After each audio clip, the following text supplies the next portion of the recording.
Your 2018 GMC Sierra key fob uses a CR2032 coin cell battery.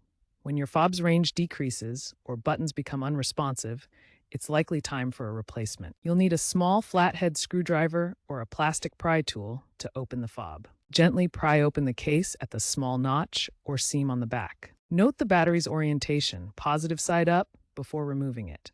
Insert the new CR2032 battery with the correct polarity. Snap the case back together.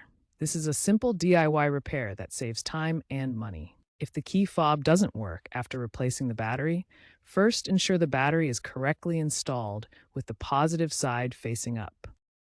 If issues persist, reprogramming the fob may be required. This can be done at a GMC dealership or using an OBD2 diagnostic tool.